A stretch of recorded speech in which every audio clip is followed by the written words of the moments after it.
Ora ti faccio vedere come con un po' di scarti di verdura che ti rimangono sicuramente durante l'estate ti farò fare un bel piatto di pasta che ricorda proprio le sere d'estate. Melanzana, gli diamo una pelata rapida lasciandola sì e no, tecnica zebra, perché nella buccia anche lì c'è il sapore della melanzana. Tagliamo a cubetti più o meno regolari e mettiamo da parte. Continuiamo col peperone, questo diventa sempre scarto per il nostro fondo. Tagliamo il peperone e anche le sue buccette le mettiamo qua dentro e non le buttiamo. Un taglio abbastanza regolare ed è pronto pure questo. Tocca alla zucchina.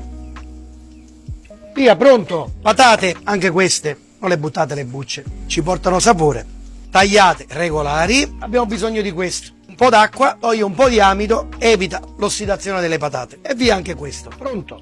Allora, questi come li volete chiamare? Friggitelli? Non friarielli, da non confondere con i broccoli. Questi si chiamano peperoncini di fiume. Questi li tagliamo a metà, togliamo solo un po' di semi dentro, ma se volete questi non li buttate, metteteli sempre lì. Fanno sapore i peperoncini di fiume a metà, togliamo qualche seme e mettiamo assieme alle altre verdure. Potete mettere le verdure che volete e la quantità che volete, tanto quello che vi aiuterà è questo. È la panacea di tutti i mali, mai far mancare il pomodoro d'estate. Al sud, se non vediamo rosso come i tori, non ci va bene, è uno degli ingredienti in natura che ha più alta concentrazione di glutammato naturale. Via a ravana così, veloce, pentolaccia, mettiamo qui sul fuoco, facciamo scaldare bene il fondo e un po' di olio ci servirà per evitare una rapida combustione delle verdure. Tegame caldo e mettiamo dentro e lasciamo tostare. Quando comincerà la minima di tostatura e comincerà a cacciare fuori l'acqua, abbassiamo la fiamma. A casa lo potete fare anche con una padella antiaderente. Abbassiamo la fiamma, il profumo che viene fuori è di caramellato. Quando caramella ancora di più, abbiamo di bisogno di aggiungere acqua, perché da qui faremo il fondo, verrà cotto più o meno un'oretta, i vegetali perderanno tutto il loro sapore all'interno del liquido, filtriamo e riduciamo nuovamente, quindi facciamo il nostro fondo vegetale. Però mi raccomando, temperatura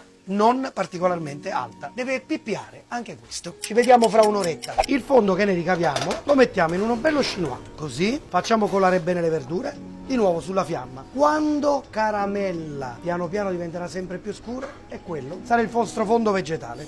Alla fine avremo questo. Ci facciamo un piatto di pasta, ma possiamo farci quello che volete. Le melanzane, mettiamo un pizzico di sale, così subito perderanno la loro acqua, ma nello stesso tempo non ne cederanno. Olio, le scottiamo. Le melanzane, se non le friggi, che sapore hanno? Sono come delle spugne, quindi l'olio che abbiamo dato ce lo ridaranno di nuovo indietro. Aggiungiamo il resto delle verdure, che qua hanno bisogno di minor cottura. Abbassiamo poco poco la fiamma adesso e aggiungiamo una pizzicata di sale, picchio d'aglio rotto, vai, patate scolate dall'acqua, acqua bollente, che è quella dove caleremo la pasta, le verdure sono quasi cotte, un po' di pomodoro, eccolo qua, alziamo la fiamma. Se c'ho un po' di basilico, in questo momento utilizzo solo questo, ok?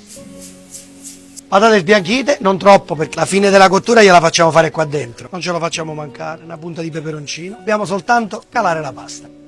Basilico, abbiamo usato quello che non ci serviva prima e adesso ci serve la parte centrale, quella più buona. E subito nella salsa, lo ricordate il fondo vegetale? Ce ne mettiamo un paio di cucchiai qua, irrobustisce la salsa, siamo pronti, così, abbassiamo la fiamma, una bella mantecatura, tutte le verdure, è pronto, impiattiamo. Non rispettiamo nessun canone di bellezza, la mettiamo qua con un bell'ordine disordinato, le nostre verdurine, un po' del nostro fondo e infine una pioggia di parmigiano. Ma se volete un impiatto un po' più attento, particolareggiato per le serate particolari, se me lo chiedete nei commenti io ve lo faccio avere.